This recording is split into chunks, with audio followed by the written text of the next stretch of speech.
The magic of the movies. Nothing quite like them in terms of escapism, but what if a movie isn't so much of an escape as a giant air raid siren? Now, I'm not talking about Barbie. Piers covered that comprehensively last week, of course.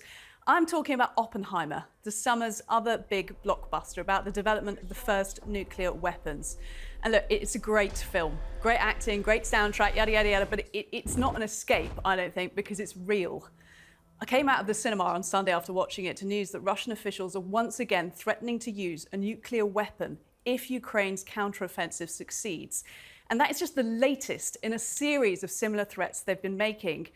And have you been aware of that? Is that a story you've seen discussed much in the news? As much as, say, arguments about language and gender and ideology, or the latest celebrity presenter scandal?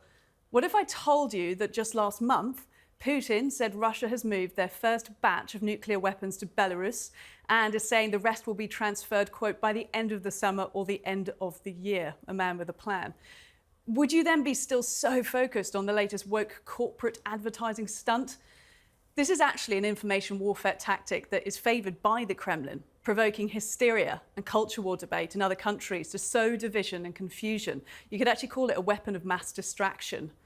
And I'm not saying the Kremlin's been behind the latest Costa Coffee ad or the latest Bud Light commercial. No, I think we're doing that ourselves. I'm also not saying that issues of ideology shouldn't be carefully debated in our societies. But I am saying that we need to get some perspective and spot when our eye is dangerously off the ball. There is an estimated 12,500 nuclear warheads in the world. Russia's got almost half of those, and they're telling us they might actually use some of them, but we're not really listening. Maybe if we were Japanese, we would be, because they take the issue of nuclear war far more seriously because they know it. A reminder that in 1945, that's just 77 years ago, the US detonated 2 atomic bombs over 2 Japanese cities, Hiroshima and Nagasaki, killing, it's estimated, anywhere up to 250,000 people. It was the first and so far only wartime use of nuclear weapons in history. So it is no wonder the Japanese reception of the American-made Oppenheimer movie has been so sensitive. The movie is a terrifying summary of what happens when we leave the power of godlike destruction in the hands of politicians. Well, joining me to discuss all of this from the Campaign for Nuclear Disarmament, Carol Turner in the studio. Also joined by former Major General of the British Armed Forces, Tim Cross, down the line. And in New York, we're joined by theoretical physicist Michio Kaku. Mr. Kaku, I will start with you, if you don't mind. Thank you for making time for us. And I want you to respond to what I was just saying and the idea that we in the West don't fully appreciate the horror of the nuclear bomb like the Japanese do. Do you think that's true? I think there's a danger that people in the West may trivialize nuclear war. We have computer games and we fight war all the time on a computer screen, not realizing the enormous potential of what could happen if we unleash nuclear fire. Now, some people say, well, is it the scientists' fault? Well, realize that back in the 1930s, it was widely believed that Nazi Germany was ahead of us in terms of developing the nuclear weapons. The greatest atomic scientist of our time, Werner Heisenberg, was in charge of the Nazi atomic bomb project. So naturally, Einstein would write a letter to the President Roosevelt saying that we have to start our own atomic bomb project because, well, the Germans are ahead, and who wants a Nazi atomic bomb? But after the war, it became obvious that we had overkill. We had more than enough nuclear weapons to fight any adversary. Right now, we have on the order of 30,000 nuclear weapons, enough to destroy all life on the planet Earth. And so we have to realize the consequences of our decisions made way back in the 1930s. Back then, was it justified to build the atomic bomb? I think so.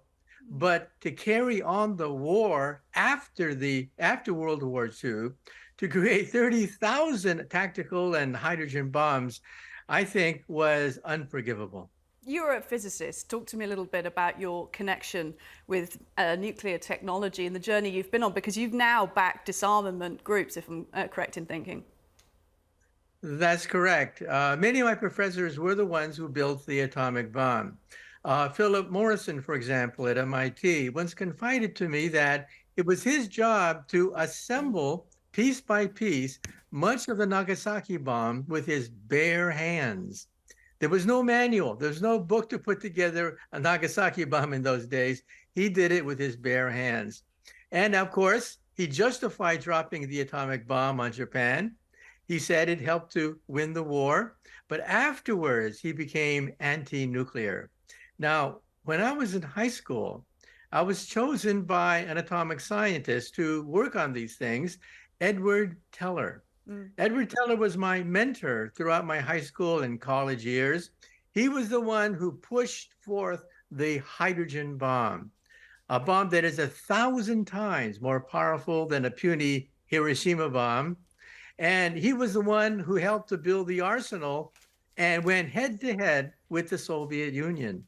And so you begin to realize there was a split in the scientific community.